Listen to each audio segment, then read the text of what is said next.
And so the employees have rights, but you're the only person that can assert those rights are being violated to the chief of police and the media. Nobody else can. But you're saying nothing, which means you're failing your members. You're not failing me, I'm not there anymore. You're failing your members. It always falls back to the officer to be able to be professional enough and trained enough to understand when it's necessary, when it's not, when to go from this to this and back and forth. But I don't think that they're being trained. No, they're being trained to not do anything. Right. Like to hesitate, right? And then that's when you have the problems. It's very hard to get cops now because they're not given any backup. They have like an eighth of a second to make a decision that's going to change their life. If they make the wrong decision, they're going to end up on the front page of every newspaper in the country. And they're going to lose their house and their pension and their job, and their wife is going to be gone, and everything's going to be gone. And here's another thing that people don't talk about. How many of them have PTSD? Probably most of them. Yeah, these guys are seeing people shot all the time. Yep. You know, I've talked to a ton of cops about it, and a lot of cops commit suicide. A lot of cops are deeply depressed. But we have to give them back their dignity. Where's the outrage on the other shootings that have happened, the other injured officers that have happened? It's just smoke-filled coffee house bullshit. These guys are politicians running at politician-like cycles, and they don't care. They just come out when the ratings are up. They go to City Hall to get a picture, with their safe unit. But they don't come out there when the officers really need to see it.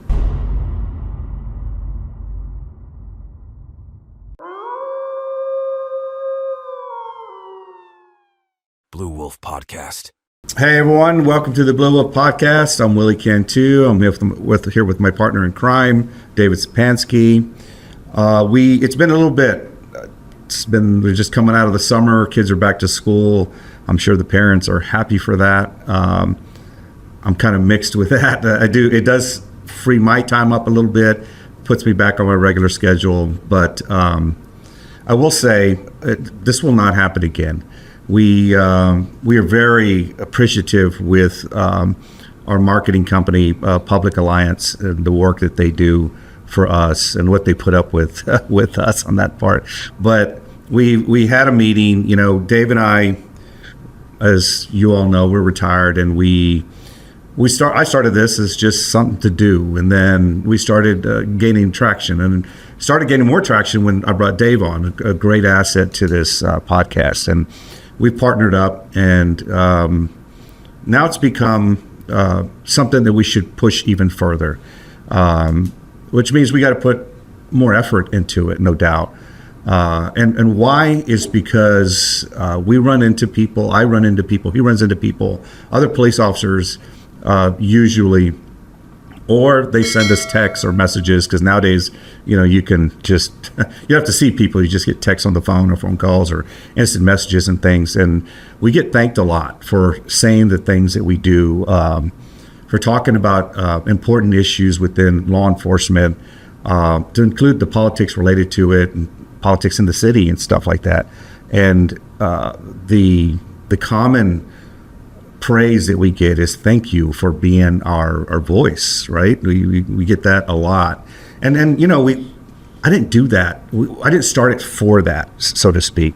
Right before I retired, and I think it happens to a lot of officers, probably we get to a point where like, well, shit, if, they can't do anything to me because I can leave. I can say this and they come after me, I'm gone, right? And even before that, I just speak my mind, and I try to be truthful. I don't like to be that guy to get caught on stupid things, Now I've said a bunch of stupid things, but not something that's false, and if it is found false, I'll admit that it's false. I won't hang on to that, and I also won't reach to disparage something or some, the entity, the police department, just because I want to get a dig at them, because eventually people will know that I'm full of shit. You don't have to work to get a dig at them. They do that. 100%. That's the other part. But so my point is, not to ramble so much on it, is that we're going to ramp it up. We've made an agreement to try to put out at least 2 a month podcasts. And just like David said, and if it's not just here within our own city of San Antonio, within the San Antonio Police Department, it's definitely around the nation of issues that are important to y'all, to us, to talk about. It needs to be said, because to me, if it makes an officer who's still in, because usually they're still in, get this sense of like, okay, finally someone said that's it's worth it to me. And you see the looks on their face, and we hear it all the time.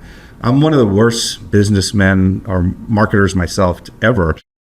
So when I see people, and especially people I haven't seen in a while, I don't go ahead right away, oh, hey, have you listened to my podcast? I don't do that. It's usually, to tell you the truth, it's usually they bring that up. Hey, I've listened to your podcast. I love it. Oh, you listen, And I think I talked about it before about we don't get thumbs up. We don't get likes. A lot of times we don't get comments. I'm like, well, I don't even know you listen, some of these people. And now I've kind of figured out, I mean, granted, there's a whole lot of people in this world, but now I've kind of figured out, at least within our circle, that especially the ones that are still active, they don't want to, they know Internal Affairs looks at their social media. It's been proven. They looked at my Facebook page, and they called in some officers about liking a post that I put up. And they even called in an officer whose wife liked the post on her own personal account, So they know that retaliation comes in different ways on the police department.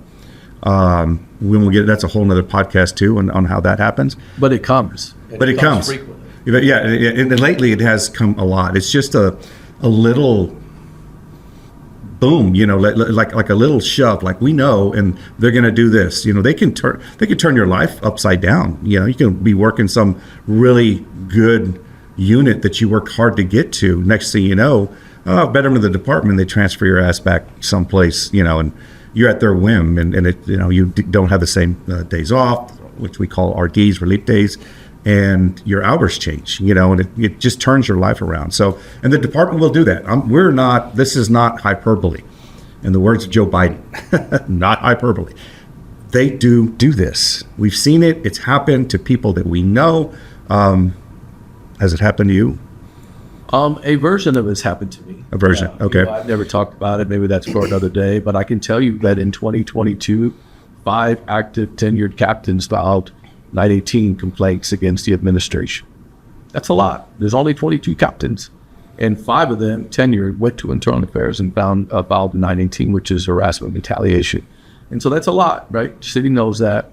And Mattis squashes them, and I'm going to talk about the details because, it's not for this time. But we're here to talk about something about an officer who was shot in the line of duty and didn't get the support. At least I don't think Willie thinks that he got the support he needed when he went to trial. And that's what prompted us to do this podcast today. But to answer your question, yes, a version of it did happen to me.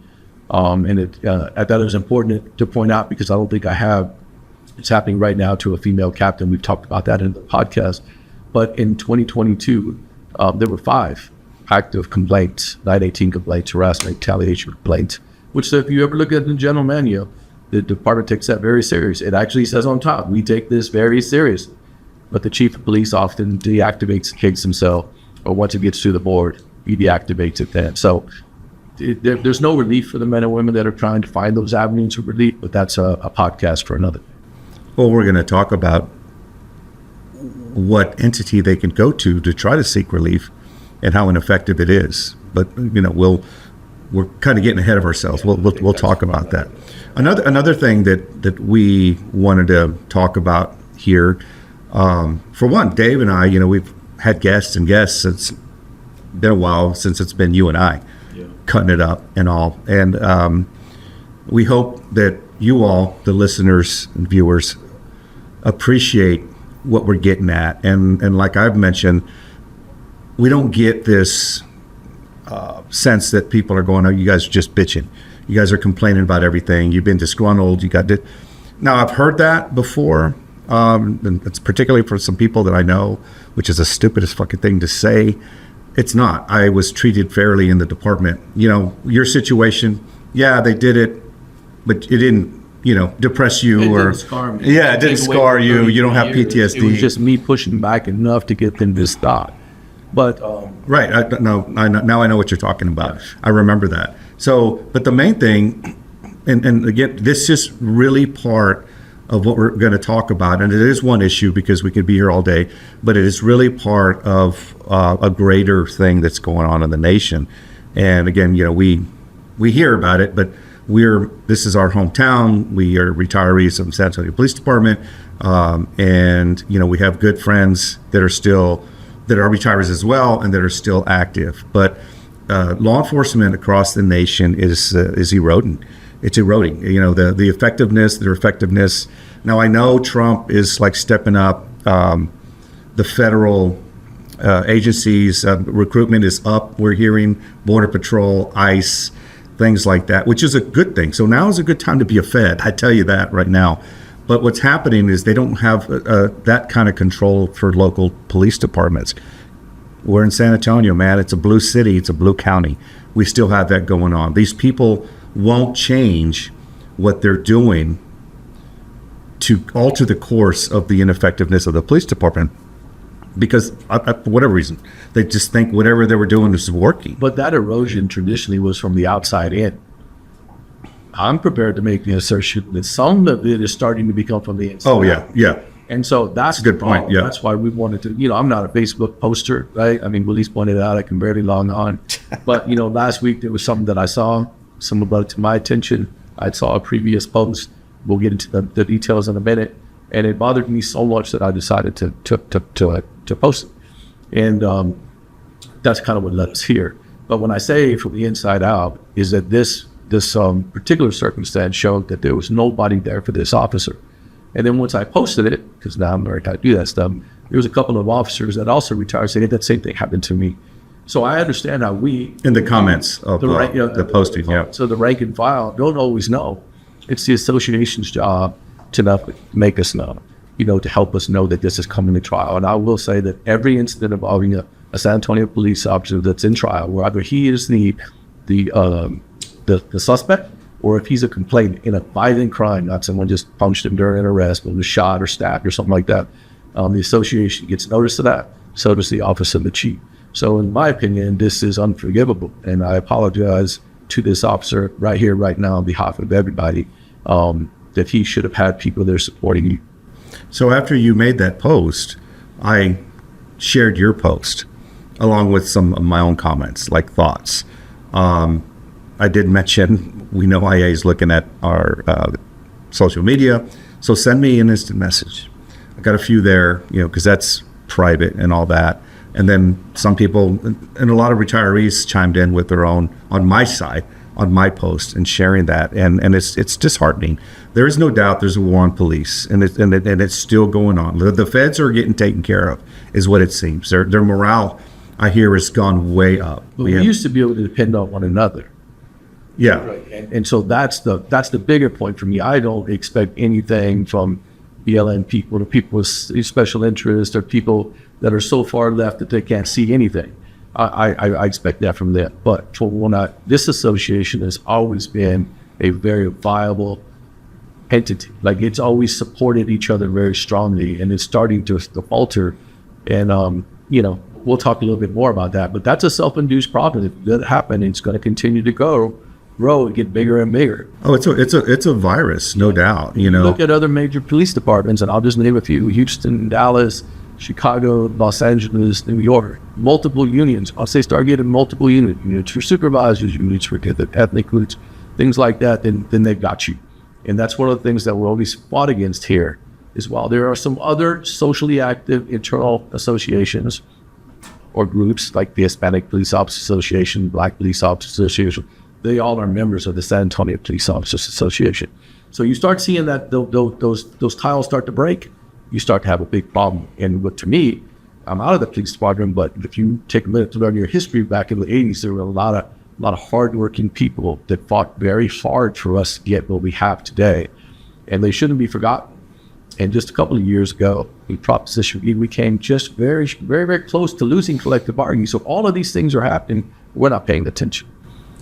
No, so, I got a little bit too long-winded on a couple of things, but I want to move right into it.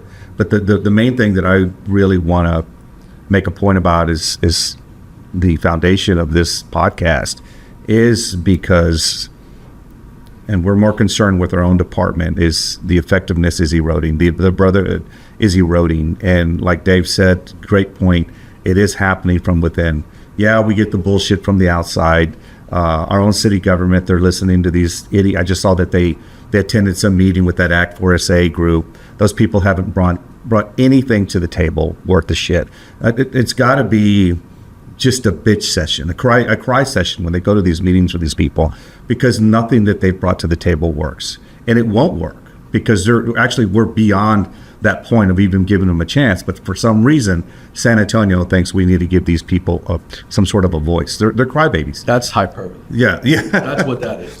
They entertain them just so that they don't come out crying that they didn't entertain. Yeah, and they'll sell it as, well, we listen to everybody. Well, I figured out that why listen to something that doesn't produce anything? And it's the same old, circle line of bullshit that you keep on doing. But that is the main reason that we are eroding here, and our effectiveness is we're losing officers by the droves. People, every time I talk to someone, you can tell me if you've talked to someone lately that says, man, I love my job. I can't wait to go out there and kick ass and take names. If it is the dude or chick just graduated from the academy, I run into people with tenure that are close to 20 years or going around there, they just can't wait to leave, and that sucks. It really sucks. But this situation, Dave sent to me, was actually through a text, and you sent me a picture of the courtroom, which was sent by a friend to you, they themselves, retired police officer. Retired police sergeant, was down there, was prior rope sergeant. Yeah. Was dismayed about that. Was disgusted. So tell us about that. Yeah. So, okay. Thank you for saying that. So again, I'm going to take the time again to apologize to this officer on behalf of everyone, because you shouldn't have been left hanging out to dry like that. So last Monday, it was just the 18th, the trial began. I'm going to just pick this up so I can get it correctly. So the trial was in the 399th District Court. Judge Frank Castro ultimately levied the punishment. Okay, I'll get to that in a minute, but the jury can, or the judge can, the defendant the defendant and his attorney elected to go to the judge for punishment, and he was given 50 years, which is 4 years than the shooting that happened 2 weeks earlier than this shooting with Chavez, Shoquist, and Roop. So that's something to consider. 3 attempted capital murders. Let him out to 45 years. There, the judge, thank you, Judge Castro, gave him 50 years, right? So the case was the state of Texas versus Dominic Rubio. Dominic Rubio was on bond for aggravated assault in violation of a protective order when all of this happened. This happened in September, and the officer we're talking about is Officer Jose Bernal Rodriguez. Like, everybody calls him Bernal, so we're going to call him Bernal. We've not talked to the officer. I'd like to talk to the officer, but he's still on the department going, so we're going to respect that. So the incident occurred September 25th, 2023 at 1600 hours. Again, that's 2 weeks after the shooting involving the 3 officers I just mentioned. And also in that same time period, there were 6 total officers injured, 5 were shot. That was a time when the South Patrol area was really getting in with officer-involved shootings. And so it was just during that time.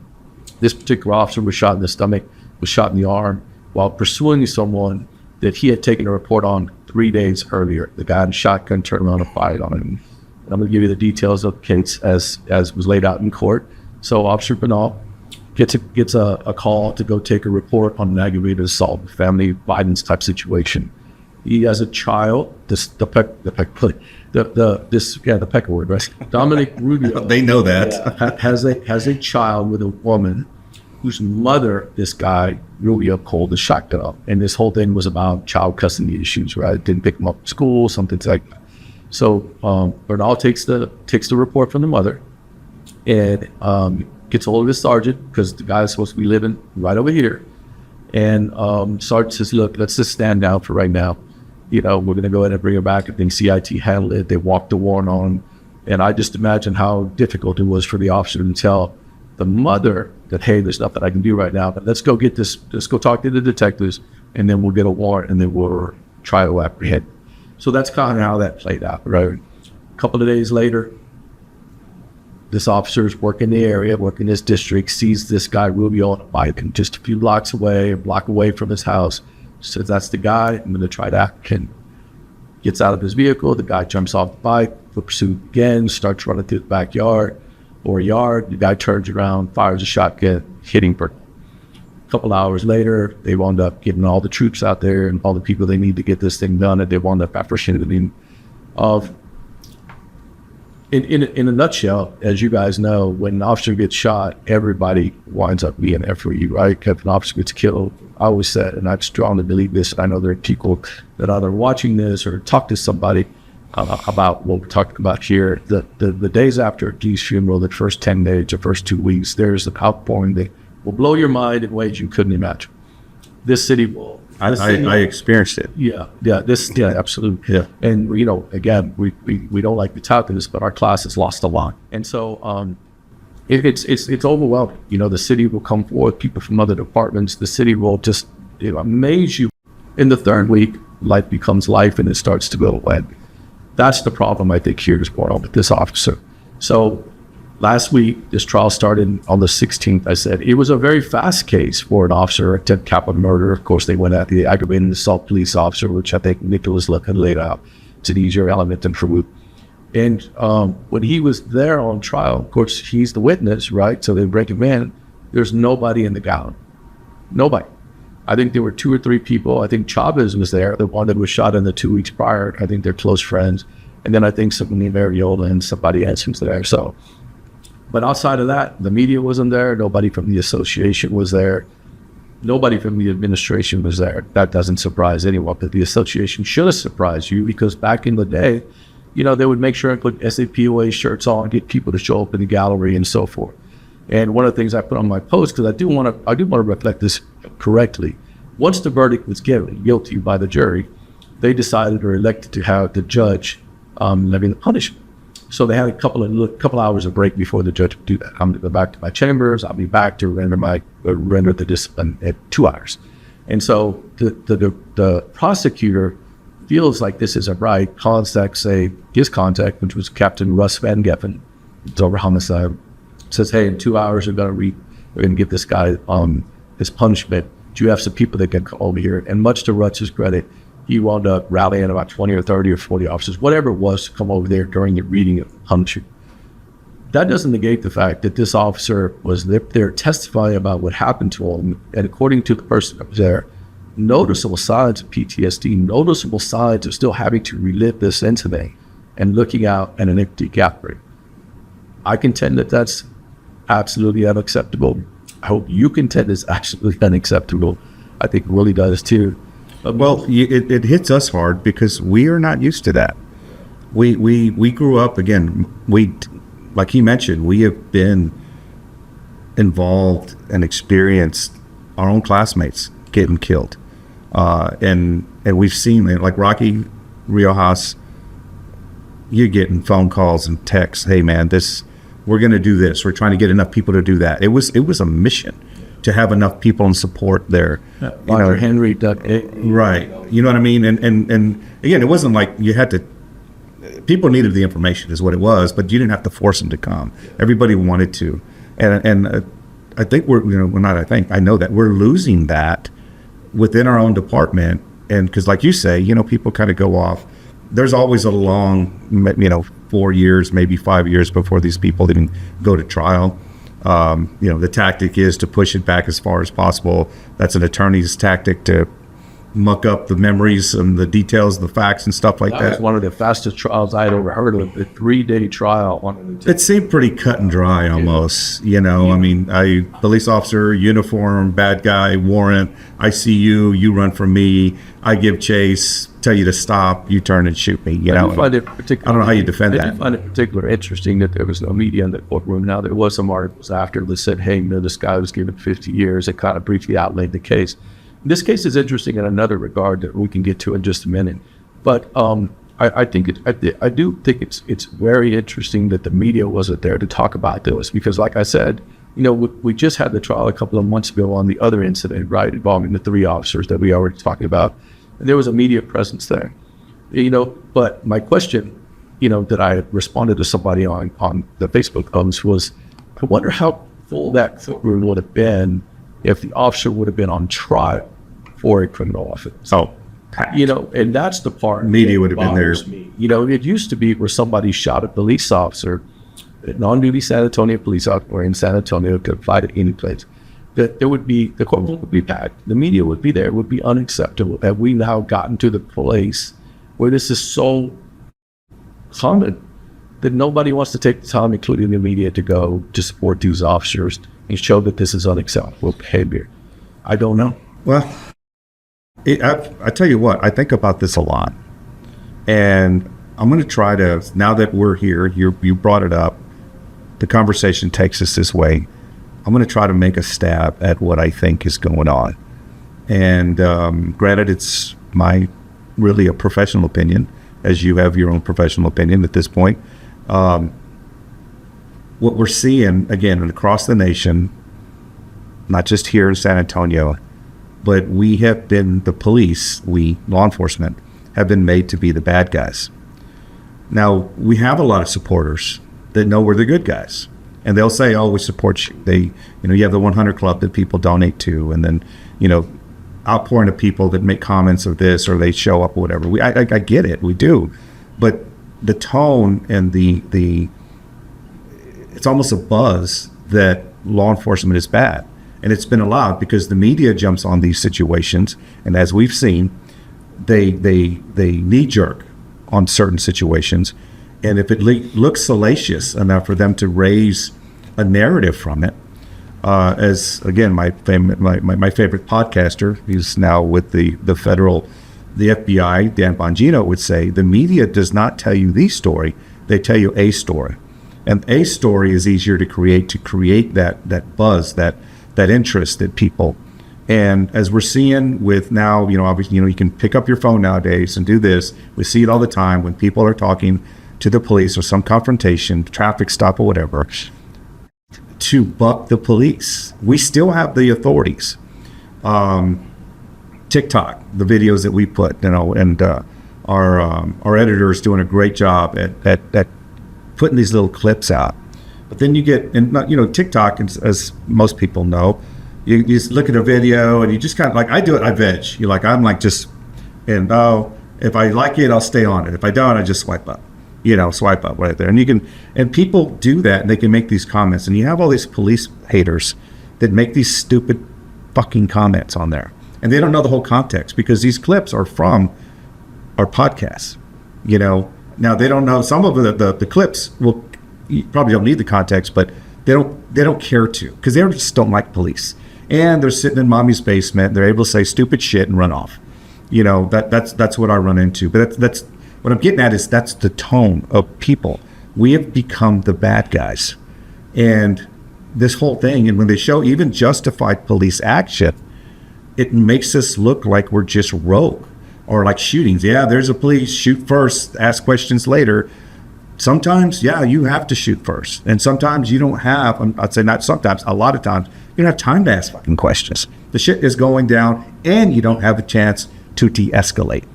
De-escalate, and I've said this, I really would like to break it down even more so you understand, it's just a fucking word. That's it. It's become a tactic, because these dumbasses that don't know anything about police work have determined or figured that if we just give someone a chance to comply, then they won't get hurt. Or to talk them down. It's like, 100%. Temperature, all those little buzzwords. But there's a time and a place for it. But that doesn't have anything to do with the lack of support. Well, that's where I'm getting at. It does, in a sense. And what I'm saying, it's not that the police officers don't care about him. A lot of them are, because of what I said about can't wait to go, can't wait to leave. Looking how it's just this. They're defeated almost. Does that make sense? I feel like they just like, and again, that doesn't mean that I don't want to get up and go support him, because fuck him. I just don't think, because when you and I were on, we were a team in a sense. Like, hey, he's on our team. Someone hurt someone on our team member. They know that, but they just kind of, we've also been trained. I know I'm probably rambling, but we've also been trained, and it is definitely happening in the academy, to separate us like that. But I think if that's the excuse any sworn person in this city or others are making, this the piss poorest excuse I've ever heard. Sure, but these people that these people we're hiring, this bullshit with the duty to intervene. Well, it starts with the association. It really does, because I think the association is the one, right? The entity, our president, Danny Diaz, it's his responsibility to let the directors know this is coming to trial, and making sure that they are getting that information so that people can come and support the officer. If That would be the association true is not organizer. doing it, but that's who should be doing it, right? And he's failing miserably at it. Because of, and he should have said, hey, we're going to have some shirts, we're going to have some SAPD shirts. A lot of times they don't want you going in uniform. I don't see why, but if you're off duty or whatever, they should be able to go in uniform. Whatever the chief's policies is, it kind of changes with the political winds. But they can wear SAPOA, or they can just show up and kind of be there for them. So I would encourage, and we've heard it, come up, show up in uniform. Well, that happens a lot. It used to happen a lot. And Yeah. you would get the gallery that would be full and standing room only. I've been there when there are people out in the hallway. Oh, yeah? You can't get in. And Yep. so again, that's kind of a piss poor excuse. The association should be the true organizers, because you said that these people get notified. Yeah, they get. They get notified that this is coming out, especially has to do with their office. And it's on both sides. If an officer gets arrested, they get notified about that too. Oh, yeah. And again, it's not that, hey, somebody got an elbow to the lip when they were arresting anyone. That just happened. This is part of the job, right? But at the end of the day, if someone gets shot, someone gets stabbed, someone gets critically wounded, someone gets critically wounded in an accident, it's a criminal violation against the defendant, then yes, then they do get notified. But so what do you... We've gone round and round, and let me back up with what you said, because you were talking about the Police Officers Association and the president, Danny Diaz. Danny and I were on SWAT together. I was there first. When he got there, they started out as perimeter team members. So you were part of that. I was part of that? Yeah.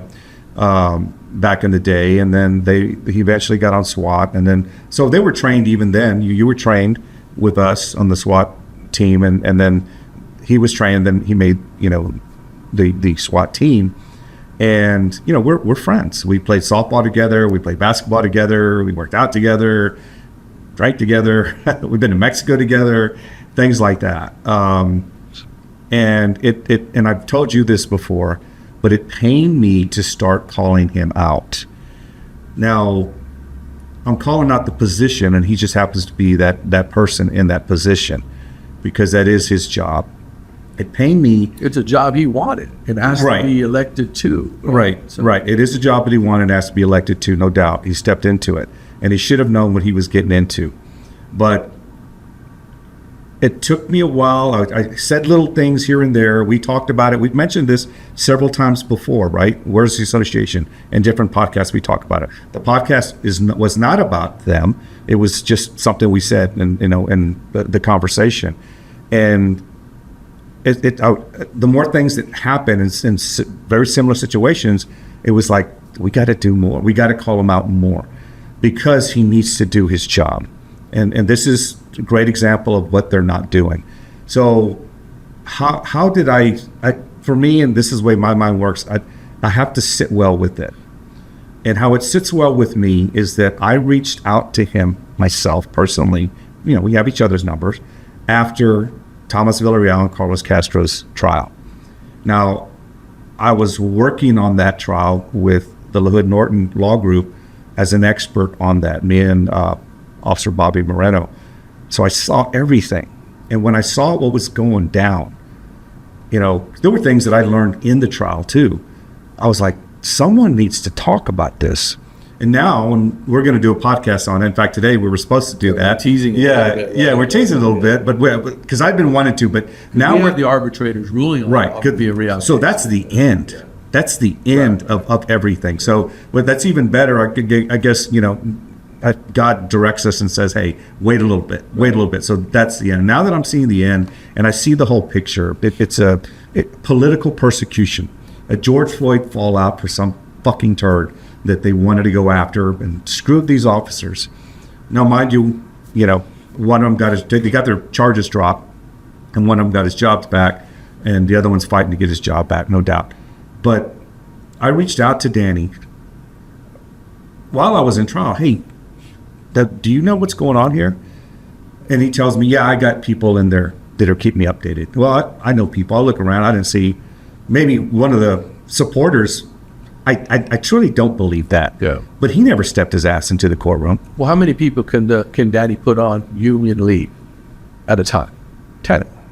10, yeah. So that's in the contract. He can take 10 people that are on legislative leave or union leave, whatever they call it. No, I could say that He could have put 2 people on that leave and put them in that courtroom every day. Yeah, every day. Yeah. And so, again, maybe he did. I don't know. But at the end now, if they did, he didn't talk about it because he did nothing about that. Because it was a true political screwing that these guys got. But regardless of who you put in there, who's better? I'm the one offering. I can give you the full story, dude, you know? And I offered that. And eventually he just shut me out. You know, and again, this is no lie. I wasn't looking for it. I'm trying to help him help himself. There's a point that I need to make before I forget. Are you okay with me doing that right now? Yeah, go ahead. So the post, and I mentioned it briefly about the safe unit being, so when I got the post, when I got the picture that prompted me to do the post, the week before, it was on Facebook, right? And it was an A session. It was Terry Castillo. I think she's a councilwoman in District 6, right? 5 or 6, 5. And Pablo ran against her, right? Pablo Arriaga ran against her. She's the incumbent. And so she was recognizing the central safety, which I put in the post. Central safe should be recognized, as should every safe unit, because I've been the captain at 2 substations. What they do for every part of the city, for the administration, for the city, for council, and especially for the captain, is invaluable. They keep me from having to do things that they can do with the community. They do. I think it was a good idea when they brought safe around. Yeah, I think they do great, build relationships with people and businesses. So it should have been done. But in this picture that prompted me to do this just a few days before the trial was Chief McManus and Danny Diaz. We're going to have that picture for you. And so, you know, how can I not react that way? How can I say, wait a minute, you have the time or make the time to go for a city hall pick, but you don't make the time to go show this officer. And I just have to put myself in the officer's position of what a gut punch this was for him to have to look out into an empty gallery.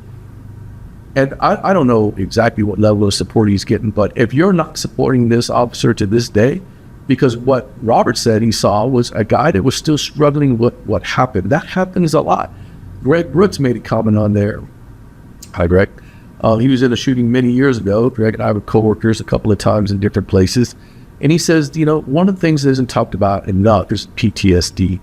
And we've talked a little bit about trying to cover a lot of different areas, but, you know, it takes more than just going to a police psychologist every couple of, you know, until you're clear. The department should put avenues in place to make sure you're okay, you know, and that clearly is happening. So if you know him, if you work with him, if you know Officer Long, you need to reach out to him. You need to let him know he matters. You need to let him know you care about him, and then you want him to have, you know, a good, healthy mindset, you know, and moving forward, because that's important. But I didn't mean to interrupt you, but I forgot to mention that picture that prompted the post, and it was because Danny and McManus were in it. And that's what infuriated me. No, because you weren't in the other. You didn't make time to be in the other part that matters. It's part of the conversation. Now, again, through that process, like I mentioned, he didn't step foot in that courtroom himself, okay? And like you say, he could have put a couple of guys on leave, one guy on leave with an SAPOA shirt showing his support for them in there every day. I mean, you're watching Law and Order live, you know, and it's pretty interesting. And this is actually one of the good judges. Yeah. Ron Rangel, love you, man. But none of that. And again, who better? What I thought he would do was go, hey, let's meet for lunch or whatever, and you know, tell me about what you saw. And him there taking notes so he can talk about it, and never got it. That was the prime opportunity to stand up for these guys and talk about it. Now, there were 2 things that they got that he should have talked about, particularly, definitely Joe Gonzalez, the DA, Soros bought DA, and definitely Chief McManus, because the city in a lot of these situations, our own department, they, especially when the news jumps on the narrative and starts creating it, they'll serve these officers up, and then they'll place these administrative allegations on them. And they'll have to deal with that because, you have to deal with the administrative side and then the criminal side. Some officers just have to deal with the administrative side and they're still losing their job. But Danny has half-assed talked about the DA. He's got these DA chronicles. Well, he hasn't really kept up with it. I see it, but it's just like, yeah. We know he sucks. He's a Soros-bought DA. He's doing what all the other ones across the country are doing. So, but Danny should be in the news every freaking week. Not bitching, not moaning, not crying. That seemed like a crybaby, but talking about real issues that we're talking about. I had heard he made a deal with the chief that he was going to run to the media like what they thought Mike Kelly was doing. I think Mike had a good balance. He knew when to do this. Now, some people may disagree, but I think he had a good balance. You use the media. The media, we talked to Dylan Collier. The media uses us. The media uses us, yeah. We talked to Dylan Collier. You know what I'm saying? We used each other to tell. He was taking notes in there to try to, see what else he can talk about. But they're an important entity. It's a double-edged sword. And again, you're not creating things. You're telling the truth. And that's we're coming out. We're full force with the Police Officers Association not doing what they're supposed to be doing for the officers. There's another thing going on, and that's a whole nother conversation. When it comes to fruition or not, what they're doing at T-shift. That's something that is, I'm hearing, it's going against contract and the officers that are working that. I'm trying to learn more about it, but I won't talk too much about that. But Danny's not doing much on that. No, we have brought that up before. Yeah. It's sad, but at the end of the day, man, and it's important to note this thing. Police officers are notorious for griping and bitching amongst themselves about a million different things. I was no different. We're not different. It's just that before roll call. Some guys, you don't even want to be around them. They bitch and moan all day long. When it really comes down to nuts and bolts, they won't say a word. And, internally, the T-shift thing should have been handled more boisterously internally. It's a violation of the contract. T-shift's in the contract. And, the way they're trying to run it out and not stop it creates a safety problem. And, those are things that Danny hasn't been able to do because he went to in-service last year and he said this, well, that's what the old man wants. Well, so what with the old man? It's a shit what the old man wants. That's what the contract is for. He is the one that's supposed to be between the old man, the chief, and the officers. That brings out a very interesting point because I really think Danny doesn't understand his job description. And I mean that wholeheartedly. And I brought this up to someone the other day. I said, am I off on this? He said, no, not even close. You're spot on. Because he doesn't understand, a union boss, an association leader, president of an association, has three main concerns, right? There's a lot of former association presidents out there, right? I mean, Ronnie Walsh is still there. Harold Flammia is still there. Teddy Stewart's still there. Mike Kelly's still Renee there. Rodriguez. Renee Rodriguez. Any of you, please come on and correct me. I would love, we have a lot of room here. We'll make chairs because the three main things is to keep the association viable, right? So, okay, that's what he gets a check on that, right? It's a viable entity, right? It's funded well, it's handled pretty much well. So that part is, but the other two is where he misses so much on. And he misses it by a lot. One, it's to support his membership, even when it's hard to support the members. That's his job. He never comes out when it's difficult for someone gets transferred without merit. When the chief issues discipline that isn't righteous, when someone has to go through what Thomas and Costa, right? Yep. Yeah, went through. When Vargas' situation came out, you heard nothing. And then the third part is to make sure that you challenge management when those things happen. He fails miserably at the last two. And I can't figure out why. That's your position. That's your job because you're the only person active on the police department that can come out and say these things without repercussions. If I say it and I'm a police officer, I'm going to get jammed. If anybody else says it, the directors for the shifts can't say it, but they can bring it to you. You're the only one that can say it, and you're not doing it, which means you're failing. The directors? I'm sorry? The directors? The directors bring it to Danny if he's not aware of it, and then Danny should be the voice for the membership. And I know that there'll be people out there say, no, you're wrong. Danny's doing a lot of stuff behind the scenes. We have a contract coming up, and that's what he's trying to do. The interesting thing about, sorry, I'm losing my voice now. The interesting thing about the contract, it's not just money. It has other things incorporated that we bargained for, including employee rights. It includes the management rights, which are important.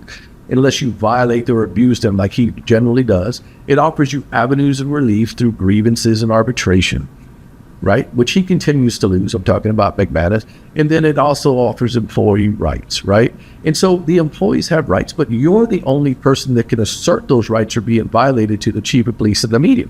Nobody else can. But you're saying nothing, which means you're failing your members. You're not failing me. I'm not there anymore. You're failing your members. It's not just like I tried to explain before. And even this, I'm not saying I'm uncomfortable at all, but this is necessary for the greater good, no doubt. Now, we're not trying to put on capes and be the saviors of the police department. If we could, great, you know what I mean? But these things need to be brought to light. They need to be talked about. But is it going to give him a kick in the ass to pull his head out of his ass so he could start doing what he's supposed to do? No. Probably not, because he can leave. He can retire whenever he wants. And that is kind of dangerous too, because then you don't have somebody that they just like, I can leave whenever I want and be done with this. I don't need this shit. You hear that all the time. But while you're here, then do the job, which is what to support your officers. You're supposed to stand between the chief and your officers. And, I heard the other day, and I won't mention their name again, there's a lot of names we can't mention because they're still active, that the department divvied out some discipline to someone, and when it came back, they added some more charges to it. And I asked them, I said, hey, did you talk to the association? And they said, yeah, I did. And Danny said, yeah, that's what they do. Yeah. And when they heard that, the officer telling them that, they just kind of like, walked away. Yeah. Well, I'm well aware that that's what they do. But my smart ass, my question to him, if he said that to me, would be, okay, so what do you do when they do that? Yeah. Instead of just leave me hanging like, well, that's just what they do. Again, go talk to the chief about this. And he may say, and we'll never know, like what you mentioned, I'm doing all this stuff behind the scenes. I've heard that. You don't know what I do back here. Yeah, but it's not tangible. Yeah, where is it? Yeah, it's not tangible. It's easy to say those things. I do this behind you. I'm working for you. Hey, man, just give me some time. We hear that a lot. Second term. 100%. I'll challenge anybody out there. Give me one example of where he has stood up for officers, including members of the SWAT team that were transferred totally without merit. His own team. Not to mention all the other ones we've talked about on podcasts or any situation. And that hits me personal. Yeah, for sure. Yeah. But the thing about it, you can't give me one example where he's done it because he's never done it. And so it doesn't matter if he's working behind the scenes. If it's not tangible, it's not real. And so but there is one thing I got to circle back to, because the shooting with Bernal prompted a lot of finger pointing. This was 2023. As a matter of fact, it'll be 2 weeks next week, since it's been 2 years next week from the day of the shooting. Wow. It was September 5th, right? As a matter of fact, Rhett's shooting with Chavez and Rule the anniversary was just the other day. Okay. Too. And so, so happy you're still with us, guys. Please keep yourself safe. But one of the things that happened after the shooting, because this guy had been previously arrested for retaliation, right? Retaliation, the very word he says, I'm going to hurt you because you did something to me. Yeah. It's a felony to have retaliation. The chief did some sound. This is the sound he did after that. That's right. Go Spurs, go!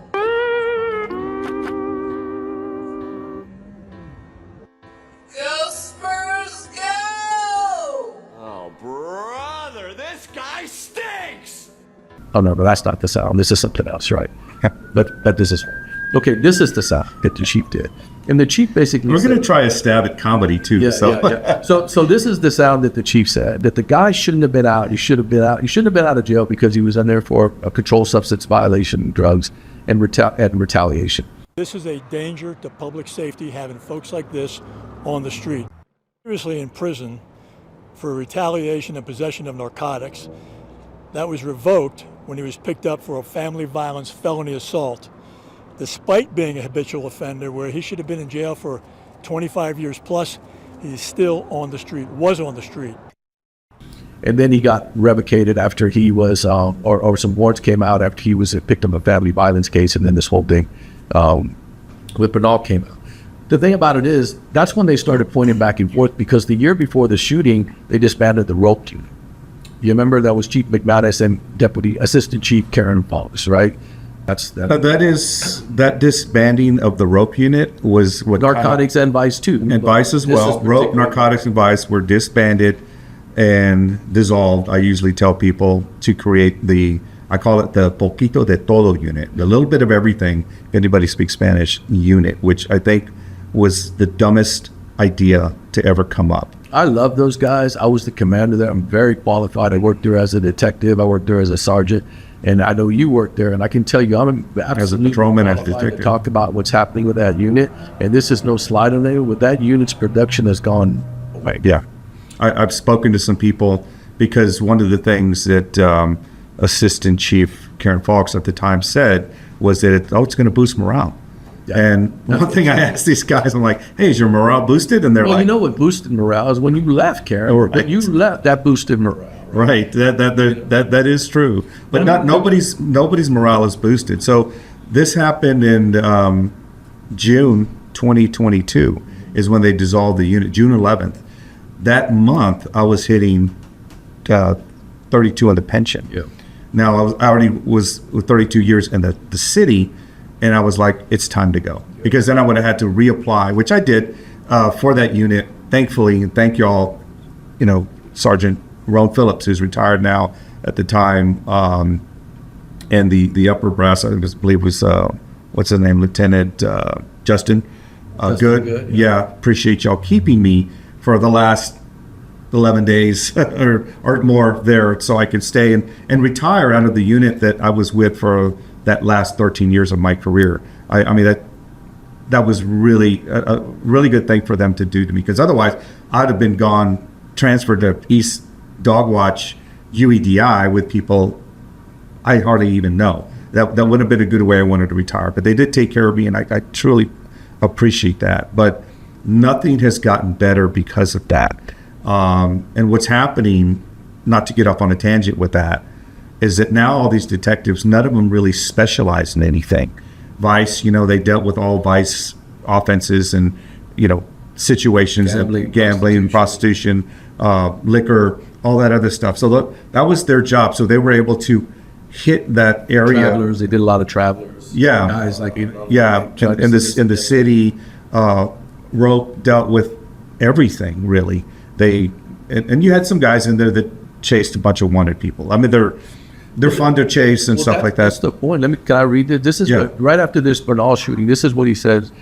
After this shooting, Bexar County District Attorney Joe Gonzalez told us Chief McManus disbanded a repeat offender program unit in the department that was dedicated to tracking down repeat offenders.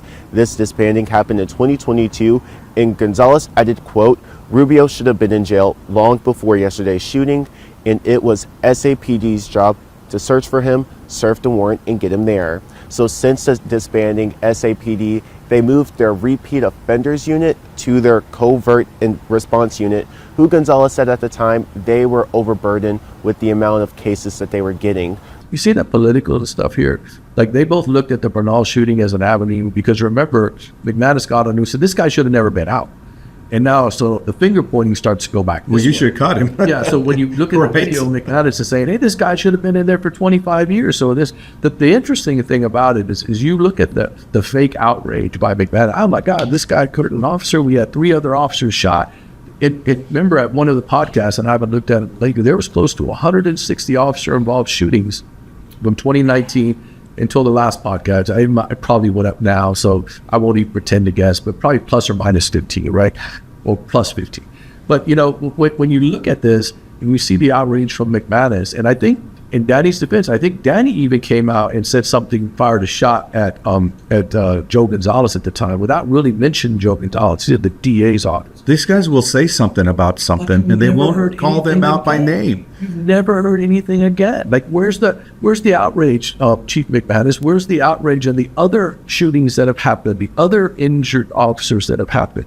It's just smoke-filled coffee house bullshit. These guys are politicians running at politician-like cycles, and they don't care. They just come out when the ratings are up. They go to City Hall to get a picture, with their safe unit. But they don't come out there when the officers really need to see it. And that includes, and I can't even throw shade at any of the deputy chiefs, even though a lot of them need it, is because if they were to go and the chief did it, there would be hell to pay. Because the chief would say, you're making me look bad. And we talked about when a couple of DCs went to the academy for one of those leadership courses. McManus came in. Oh, yeah. And then one of the DCs says, oh, well, here's Chief McManus. He got so pissed. I said, well, you talk to him. And it took on like a little petulant little kid, right? And so anyway, I just think it's important to talk about these things. And I think you do too, because, you know, when the finger pointing began about this whole rope unit, they could have said, hey, you know what? You're right. This is an experiment that failed. If you know it of your history in the mid-90s, they tried this very same thing. There was a guy named Kopek, right? Captain Kopek, I think. Yeah. You know, and then he wound up moving everyone into this general area, right? Rebranded them. And it wasn't that way for a year because nobody was doing what they needed to do, right? So if somebody gets a hold of a vice guy, nothing against vice guys, says, hey, man, I got this dude with a couple of ounces of coke, and he says he can get somebody else, you know, you don't want to go, and so, you know, I need to walk in, but I'll take care of it later. And they're I don't even know, I don't know what you're talking about, you know. And so those are the and it's issues important that what you're saying, again, this is not a dig on anybody particularly, because you have different types of officers. You have, you know, and that's within the department, whether it be whatever rank that they are. You know, you have to be of a certain type of character to be here. Let's say the SWAT team. You have to have most of us with a certain type of character, to include the ones that aspire, to include the ones that work with us and things like that. And then you have people that, you know, have some people that are just downright A-okay with being a patrol officer. And they're good ones. They're good. It worked out for them, you know, their families, whatever. They end up getting, you know, into good days off or these. nothing wrong with being Nothing wrong. Yeah. They don't want to deal with the 100%. bullshit that comes with all the rest of it. The patrolmen are the foot soldiers, they're the boots on the backbone of the ground, department. and they're also the bastard children. Let's put it that way. You know, they put it so. And that's so going back to with what happened in covert. You had people on rope. Now rope kind of separated with people, like I mentioned. You had people chasing wanted people. We had some guys that were really good at catching car burglars, chasing, you know, even stolen cars and things. Back in the day, we used to have people like, and God rest his soul, Henry, LC Henry. Oh, LC. Guy was out there catching on-site burglars, man. You know, just, it was fun to be with that guy. His son is just as much of a go-getter. Is he? Okay, yeah. I never worked with him, but you know, good guy and all. So, but you had these separations. But nonetheless, whenever you were put on a task, we came together, we did surveillance, you know, on certain, and then, you know, we would, you know, let's say that medical center rapists. We all came together for that. In fact, several shifts did, and we got that job accomplished and things. Vice, they do their job. Narcotics don't care necessarily about wanted people or guns. They want dope. Now, if they catch... We don't care about wanted people because it gets us in their lives. Right. Like we can pick them up. Now, if they catch all three, that's good for them. But, you know, you have these guys that kind of separate. Now, and Falks made this statement that I want to be able to pick up the phone at, you know, midnight and call covert and go, hey, I need this bar check over here. And whoever picks it up goes, I'm on it. Well, if that were me, I don't want to do a bar check. Yeah. I'll go help you, make sure no one gets hurt or killed, but I don't know how to do a bar check. Yeah, they don't do bar checks anymore. Right. And so, you know, is it important? No. Sure, it's important. You know what I mean? So that's what's happening. And that's the point I'm trying to make. Because you created this, and I talked to somebody here recently, and they're like, you know, we just have guys, all they do is, because now it's numbers driven. So for arrests, meaning. So now they're just going and picking up wanted people. Now there's a lot of people to pick up, and granted, we're talking about a guy that was wanted that shot Bernal Rodriguez, you know, but and that's important. But again, there's so many other things that come out of that.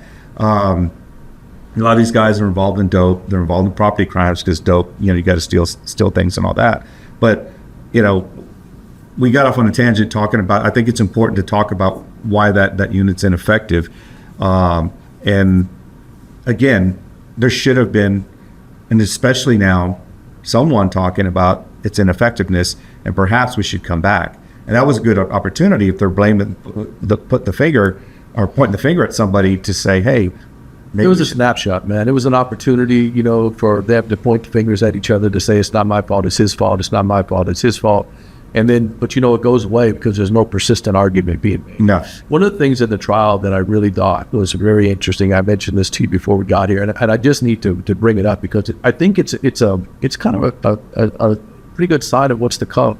The defense attorney in this case, Lorraine Efron, right? And so heard nothing but good things about her. She's doing her job, defend her clients with vigor and all that good stuff. But at one point in there, she brought up to Officer Banal, didn't your supervisors tell you not to attempt to arrest him? The first day he made the report. So I think it's kind of an interesting statement because I've never heard that. They're starting to use our weak policies on crime, against us. Now, I don't know if this is going to catch on. It was probably just a swing at the fence. I think the officer did pretty well. Well, not that day. But, we're telling our people not to do our jobs. And then Robert brought up something to me. He says, man, it's in the CCP. If you have somebody that's wanted as a peace officer, you are mandated to attempt to take him into custody. It's in there. It's state law. Now we're telling them, not today.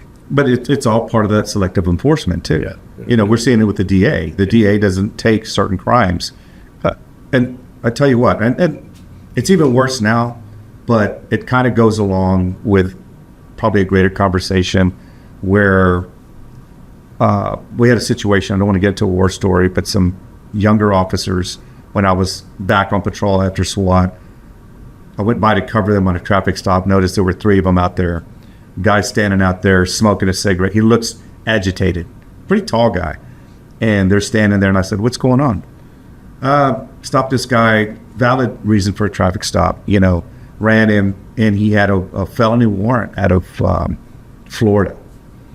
And he says, but he told us they won't extradite. So I'm like, oh, you know that? Well, that's what he says. He says it's been stopped before. I said, I don't care. Hook him up, handcuff him. He's under arrest. And let's inventory his car. Oh, he gets all pissed off. They're not going to extradite me. Well, we don't know that, dude. Yeah. And see, because he said that, the officers stopped right there. Well, that's mistake number one. That's mistake number one. But what I'm talking about, the selective enforcement kind of does that too. You catch a guy with, a little bit less than a gram of dope, but you don't handcuff him or anything. He doesn't know. Yeah. He just thinks he might go to jail. You treat it as if he's going to go to jail. Yeah, listening to somebody on the street is probably not the right thing to do. Not initially, was it trust but verify, whatever. But, the thing about it is I've been in situations where it was saying, wanted out of Alabama, will not extradite. Hooked him up, called and says, yeah, we'll take him. Yeah. And said, yeah, okay, we'll come get him. Sure. And things might have changed from the time that they entered it. But, again, selective enforcement is happening, and it's causing officers to kind of drop their guard when they're dealing with these people, which, again, with rope and whatever, a lot of these guys, and we've seen it before in my career at certain things, they tell us not to do this. We know it's important to do this. So when we do it, we try to make it look like we did do it. You know what I mean? So you talked about coverts and effectiveness or unwillingness to move forward. One is that they know there's no support from the top. That's number one. Very much. They're taking away most of their tools, right? They don't run any warrants anymore because no-knock warrants were important to the way we do business. They've limited the pursuit. You can still pursue if the guy is a known violent felon, and you have to be able to articulate that. Then you need a supervisor that's actually going to authorize it. A lot of them won't even authorize it because they don't even want to jack with it because they got to do a pursuit package, answer, all that's going to be reviewed, but they can still.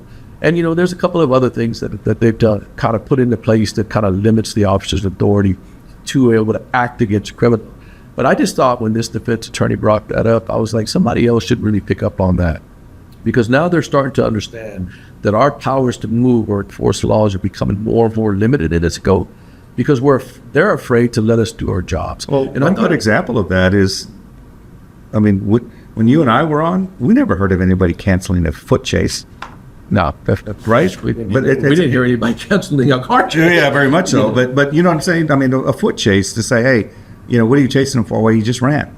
Well, don't. Well, that's what we did as policemen. Yeah. He may have just committed a rape of a child over here. So this isn't mine, right? I heard this the other day on the Sean Bryan podcast about a military guy, a British Special Forces guy, and then the U.S. Marines come. He was in a contact situation, and he said he was looking grim. The U.S. Marines come, right, Semper Fi.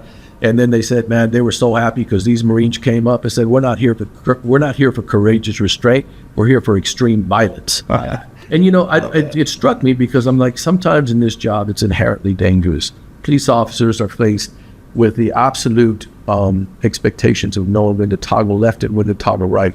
You know, sometimes you've got to be a good voice of reason, understanding, compassionate, and all those things. But sometimes there isn't the need for extreme violence. And they just don't understand that, you know. Controlled aggression. Yeah, controlled aggression, right? I mean, but at the end of the day, even with controlled aggression, if somebody is out there, like 160 shootings that we've already talked about, it's not controlled aggression anymore. It's time to get down to business, right? And put this dude down or her. And so, you know, of course, it always falls back to the officer to be able to be professional enough and trained enough to understand when it's necessary, when it's not, when to go from this to this and back and forth. But I don't think that they're being trained. No, they're being trained to not do anything. Right. Like to hesitate, right? And then that's when you have the problems. This episode of the Blu Wolf Podcast is brought to you by Blue Line Professional Inspections. Check out blproinspections.com or call 210-771-8831 for all your inspection needs. Blue Line is a first responder-owned business. And I think this is a conversation worthy of getting into just for a little bit. My son is into basketball now, and he's getting coached by a professional basketball player. And Guy and I have become good friends because a lot of my tactical training methods and mentality really complement his methods of coaching. You know, totally different things that we're coaching, but the mentality part of it. And so that's how he and I kind of get it off. And we were talking just the other day, and I said, hey, how important is it in basketball to get the first step on your defense?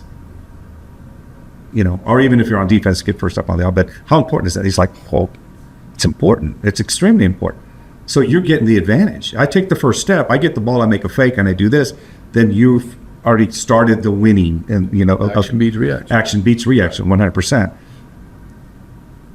And I asked him, you know, the guy doesn't know about police work, and he's an older man, so he knows, you know, what the police kind of do. I said, imagine as a police officer, and your loss in that game, whatever it is, that little match, is the loss of your life. And you are not allowed to get the first step. Yeah, we're talking fractions of a second, not seconds. Yes. You know, and that's the thing. Fractions of a second. Yeah, and that's the thing that just gets lost in this. You know, man, I hope I get a chance to meet Officer Burnell today. I really did. You know, you worked with my daughter, so did Officer Chavez. I don't know if they still keep in contact, but, you know, I know she loved that shift and she loved the people she worked with. And I look forward to getting a chance to meet you someday. And I'm sorry you went through this. I'm sorry that you were let down by the people that aren't supposed to let you down. No, we will. I hope this helps a little bit. The fact that, you know, we're thinking about you, we're talking about this, and hopefully somewhere down the line, you know, we'll keep this from happening again. You know, if an officer is a witness in his own trial, or a witness in a trial which somebody tried to kill them, you know, I would hope that this is be the last time that the gallery is empty. And that's going to fall on you, Danny, to make sure that doesn't happen, because I know the chief's not going to do shit. You know, but at the end of the day, the expectations are there that this doesn't happen again. And I hope people echo that, because we're not the only ones that should be upset about this. If we are. No, but, you know, those listening, I hope, and again, it's been consistent that we don't come out as sounding disgruntled or griping about everything. The reason we're talking about this is because we think it's extremely important. As we've heard, we believe it's extremely important. We got to get back together. You know, we're stronger together. You guys need to realize that. If you don't want to, you can't be a loner in this department. Well, what do we have to be disgruntled about? You know, that's the question I have. Right. You know, like, what are you talking about? Right. You know, Yeah. What the way I look at it, I had a great career. I'm happy to give way in this seat if anybody else wants to come up here and speak up for the officers. Yeah. Like, come on, you know, we can rotate. Well, I had a great, fun career, as you did. You know, there's really no regrets other than I wish I could have been a supervisor at some point, but it's not like I didn't supervise operations, you know, and all, but I had a good time, man. I had fun. You know, you and I worked together. You were my commander at one time. You know, we had good relationships, and we did experience that brotherhood. It was real strong when we were there. It's really hard because, you know, what do? Not do what you're taught in the academy. A lot of people will never know. They will never know. You know, I don't think they know how to teach that anymore. to begin that. But I do believe in the association president, Danny Diaz. He grew up during that time too. So when you're in that position to do something about it, cooking tacos and serving hot dogs and barbecue, that's good, but that's a bunch of feel-good shit. Standing up for these officers, everyone that comes to you, if you can. Now, we understand that a lot of them don't, and they can't. There's things you can't, because your hands are tied. I understand even officers that truly screwed up, there's things you can't help, and we get that. But we do realize there's a lot of stuff that you can. And you know what? Even if it didn't go anywhere, I went and talked to the chief. I talked to the chief. Even if it didn't go anywhere, hey, man, you try. But you will never know unless you try. You have to step up for these officers. The effort matters, man. I mean, not every association president was successful in defending officers. In fact, when I was a lieutenant talking to Harry Griffin, former assistant chief, he asked me one time to do something, and I said, yeah, but the minute I do that, then the association and everybody else is going to say that I was holding this guy to some sort of quota, right? And then he started laughing. We see you've got it figured out. So it's a tough job to be in that position. But at the end of the day, when the officer's right, and all the things that we've talked about, they've gotten their jobs right, they've gotten their jobs back. So, so you should have stepped up for them. Nothing. What guys like some of the people we talk about, I won't bring up their names, that are smearing shit and deep feces on a toilet, right? Stole it all. But people that are out there legitimately doing their job, they're not going to get the support from the chief of police. They're just not. So you're the one that needs to be there to support them. And the people that they work around and the other people on the department, we're preaching to the choir on this thing. But I assure you, I don't know what you've heard about the disgruntled. I haven't really heard that. But I look at it like it's been mentioned a couple of times, and mentioned a couple of times, said to a group. And I'll say, and I didn't bring it up, and I really wasn't going to bring it up, but it has come to mind. Danny told the members not to listen to our podcast. He referred to me as a podcaster. Number one, thank you for that label. Two, the label as podcaster and description of me should never outweigh, and especially when you're talking to other policemen, that I'm a retired 33-year police officer. Yeah. With whatever background that I have. But I know what he was trying to do. He was too chicken to say that. I trained this guy. You know what I mean? I talk about supervising. I directed him a lot on call-outs. Yeah. Me and some other guys were allowed to kind of form the plan whenever we did that. And I'm not saying that to bolster myself or anything like that. But that's an easy reach, right? Really, anybody could say that. Well, man, those guys are disgruntled, or those guys. When I got to be disgruntled, but if anything, it would be easier for us to just do what so many other people do. Because I've talked to some people that are high-ranking position, higher than I was. And they said, David, when I left there, I just wanted to be done with that place. First of all, that in itself should tell you something. That the administration is feeling miserable, because I've said this before, after 30 years, you should feel so good about what you did. But every one of them, we've talked about it, one deputy chief shooting the damn thing, like blowing it up. A plaque. That McManus gave because it was some trinket. It was. Well, you talk about PTSD. It doesn't come in the form of having experience of getting shot or killed. I want to say some of these guys, like who just want to leave it behind, that was like, I don't want to come on. They're just trying to put it behind them. That's like PTSD in of themselves, because they came to work unhappy. If anything, it's still that we care about the police department. If we still care about what's going on in there. But anyway, man, I do. I felt terrible for Officer Bernal. I look forward to meeting. This shouldn't happen. Keep your head up. Oh, we'll good guy. Get together with him and have lunch, no doubt, and get to meet you in person. And again, we're if you don't want to, you don't want to. Yeah. But we're talking. We're still in the department too. Yeah. So you don't want to. Yeah. We're talking about your well-being. What we're doing here too, and I tell you, it is very therapeutic, is it not, for you and I to get these things off our chest? It's both. It's therapeutic. Yeah. But then also, I've had a friend of mine that says, man, you feel like you're right back in it. Because when I saw this again, I'm rambling here, but I know. But I'm going to tell you, the reaction was I was pissed again. You know, when you retire, you shouldn't be pissed, except for the Cowboys, which are going to piss you off every season. You know, and maybe some politics, which we all spend way too much time involved in. But, you know, getting pissed about things that are happening in the department is just because we still care about the department. But I've said enough. Thank you guys. It's always nice to come over here and talk about things that matter. Officer Bill absolutely matters. This situation matters, and I was happy to talk about it. Yeah. And thanks to the officers that are really behind the scenes. We were talking about them. You have some women that they do a lot of the FAOs. What is that called? Family assistant officers is what it is. It's an important job. Yeah, very important job to support. I've seen it in action. The families of these officers and do a lot. You have the time. It's really hard for some people, understandably, because you have your own families and all that. Those that are trying, those that are reaching out to us to give us this information, and you know, I tell you, you're not risking anything with us. We keep all of our sources discreet. They can pull my toenails off, and I wouldn't give up anybody that's saying anything like that. But we know it's important. It is a career. It's an honorable job and a career. The benefits are good to reach the end. I do tell officers, hey, if you're close to where you thought you might want to get to leave, just tolerate it, because the end is good. You know, you get to the number that you wanted to get to, so your retirement is good for you and your family. Don't start thinking, well, I can go work over here, I can work over there. I get it, you know, but it used to be surviving the streets. Now it's surviving the department, and you know, the bogus criminal charges that are getting brought up against you. But you know, we're here for you, and what we'd like, particularly if there's, you know, you want to know, maybe you don't, but what you can do for us is, man, leave us a comment. If you want to be discreet about it, leave us an instant message. Get our numbers from somebody. Send us a text.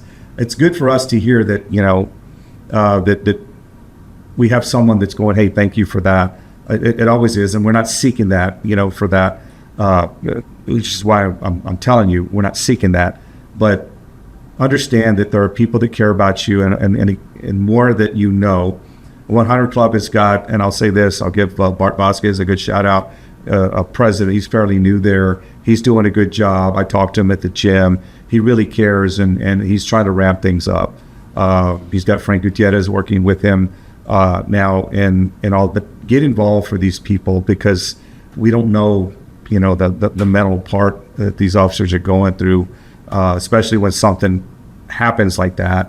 We just had an officer that has had problems with alcohol that was in the news, that they found him intoxicated at work. It's not an excuse, but I don't know what's going on with him in his mind there. You know, maybe something could have been helped before he got to this point. You know what I mean? So everybody should matter, but and some people just do dumb shit. You know, I mean, that just happened. Right. Ride around in uniform, in full uniform, in a uniform, a marked vehicle with alcohol. I can't. 100%. And sometimes you reach that point, and there's only so much someone can do for you, and you still may lose your job or whatever. But we thank y'all for listening.